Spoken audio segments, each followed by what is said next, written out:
So today we're going to build a ChatGPT mini app. Within that app, we're going to be using World ID to guarantee that users of this are getting access to ChatGPT, but only if they're a unique human, as well as adding a very small payment in there for purchasing more advanced usage. Now, I think this will be a very fun app to build, and it sounds quite ambitious, but I think it really emphasizes how easy it is to get a mini app up and running. To get started, we're going to first head to the docs, docs.world.org. And you'll see in here that we have a list of all the commands that you can do within MiniKit with examples and little code snippets to help you get started. We have further reading that features our App Store policy that shares kind of the rules and the expectations that we use in determining what can be listed in the App Store in order to obviously balance safety, but B, also ensuring that we have as open of a store as possible. We have a small quick start section here that, as its name implies, will help you get started very quickly. It teaches you how to install the SDK and has a few code snippets on getting the SDK up and running, as well as how you can actually go test your app and use it in your World app very, very quickly. We also have the developer portal, which is where we're going to be creating the app today. And last but not least, we're going to be assisting ourselves and building an AI ChatGPT, obviously, with some AI tools ourselves. And so let's build a mobile optimized ChatGPT clone. And so it's going to go ahead and think for a second and create our nice little UI. And so this will help save us a ton of time. Obviously, I wouldn't count it as cheating, but the bulk of what I want to show you today is integrating MiniKit itself. And so it's going to go ahead and generate all that code. We're going to go ahead and run it ourselves, make sure that it works, and then very, very quickly integrate MiniKit and use it and show you in our phone. And so right there, we have our mobile ChatGPT clone. It looks good. I am not going to spend too much time styling because we're trying to beat the clock here, but here we go. We'll go ahead and clone this project. Yes, demo chat app. I'm going to create our new Next.js project. And just like that, we have our app open. We're going to go ahead and open demo chat app. And so just like that, we have the initial scaffoldings for our application. We need to create a quick M file, and in there I will be adding my API keys. So open AI key, and so there we go. We have our API key in here, and so you can see here we have some scaffolding all set up. Let's go ahead and hop in here to see if it compiles. Hello, this is Andy. And there we go, we have a response. Can you help me write a short song on how great mini apps are? And so there we go, we have our short song, and we see that it is mobile optimized, which is perfect. And so right there, we have our scaffold. And now what we actually want to do is get it running in a mini app. And so we're going to use ngrok to basically create an accessible URL for it. And so here we have an existing URL. You can see there, and it's loading, works fine. And so now I am going to call this mobile ChatGPT clone. I'm actually going to rename this to Andy GPT just to make it a little bit more fun. And we're going to go ahead and create an app. Andy GPT, mini app, cloud verification sounds good. We'll paste our URL, and let's call this a productivity app. And so we have our app made to the dev portal. You saw me just set up the scaffolding, run it.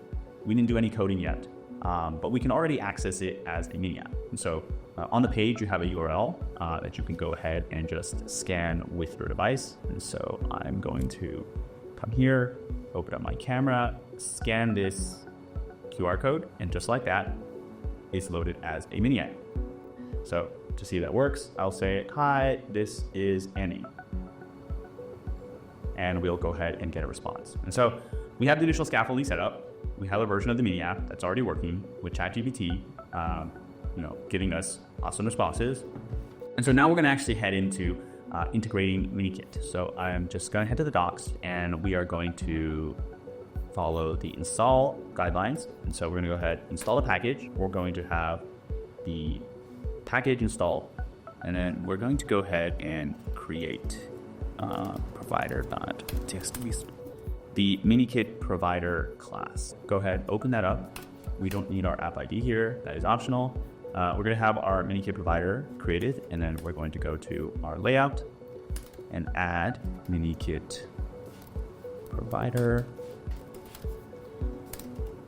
Just like that, we have MiniKit all set up, and we're ready to start integrating our commands. I am actually now going to start with the verify command. So we want to make sure that people who are accessing our ChatGPT mini app are unique humans. And so that way we can guarantee that bots are not consuming our valuable compute resources. And so going to go into the docs here and actually just copy and paste this code snippet that we have. I am going to go right to this handle submit, and then take our imports and just add them to the top. And so we have this set up. Now I want to go ahead and create my action in the dev portal. So anytime you create a World ID verification, you need to go into the dev portal and create a action that corresponds to it. And that's very helpful in that it helps you, track your nullifiers, allows you to, have a place to monitor how much it's being used. But of course, everything is open source, everything is decentralized, so you don't need the dev portal. You can, run your own instance of it and kind of bypass that process. And so I will go ahead to the .env and then app ID equals my app ID. And then I'm going to go ahead and just take the verifying proof. So we have a code snippet here that we can just copy and paste. So verify, I copy and pasted it here, but just to show you that literally all I'm doing is copy and pasting, I'll just copy and paste it again, save it, and you can see the code is all set up there. And so now I have my MiniKit command as well as the verification flow implemented. So now all we have to do is just require that this command is used when we actually do our verification. And so we will do prevent default, and then we're going to go ahead and add a stake variable is verified. There we go. Autocomplete is a lifesaver. Set is verified to true. And then we're going to go ahead and check in our submit. So if is verified is not true, we're going to do handle verify and return. Otherwise, we're going to continue on with our chat completion. And so that uses the identity aspect of the network. But the other key benefit I shared was that we can also leverage the finance aspect. And so everyone loves to make revenue, especially developers. And so we're going to go ahead and create a very simple way for you to also accept payments. And so let's go ahead and do the exact same thing. I'm going to go and just copy this small code snippet and right underneath my handle verify, I'm going to paste this in. We don't actually need this check here. And then let's make sure we have all of the imports we need. And so today we're just going to request USDC. We're going to skip some of these small checks since I just want to show you kind of what this looks like. So temp ID. Obviously, the docs outline in much more detail kind of all of the security practices that you should follow when doing stuff like accepting payments. I'm going to change the description here to pay for AndyGPT and charge only 50 cents in order to make sure I don't spend the bulk of my wallet balance. But here we see this is the address I have set up on WorldChain. So I'm just going to go ahead and set that as the target payment. And then I am going to do a quick verification here that the payment was successful. And then simply just add another environment variable here. So is paid, set is paid. And then I will add it in here. Set is paid is true. So if we get the 50 cents, we'll just let the user go ahead and send messages. And so all we have to do now is we check first if the user is verified. If they're verified, of course, then we'll let them continue. If, let's say, the user has not paid, then we'll require submit, what is our function called up here? Send payment. Send payment. And then, of course, after that, they're allowed to continue onwards. So now we're going to make sure that everything is correct in the app. And so I'm going to open up my phone, and then let me see. Hello, this is Andy. We're going to go ahead and see that the World ID verification pops up. We're going to go ahead and verify it with our World ID, generates the proof, sends it to the backend, and then now we're verified. And then the next thing we should see is that it requires a payment. And so if you saw earlier, my wallet balance is currently at $1.60. So I don't have much money, but hopefully with this transaction, we can change that. So I'm going to go ahead and submit my payment. My payment's going to go through.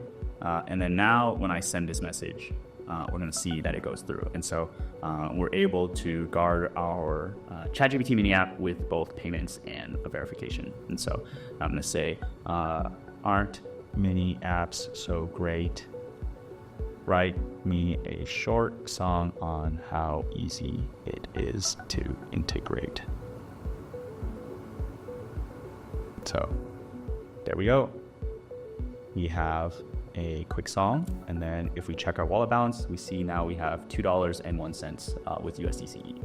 And so just like that, in about 10-ish minutes, we were able to integrate both World ID and access kind of the identity, secret sauce of the World Network, as well as access the wallet balance and get paid. And so some very, very awesome primitives that we can build by combining identity and finance together. And in under 10 minutes, I was able to go from absolutely nothing to building a mini app that, with some tweaks, is almost ready to be shipped and shared with friends.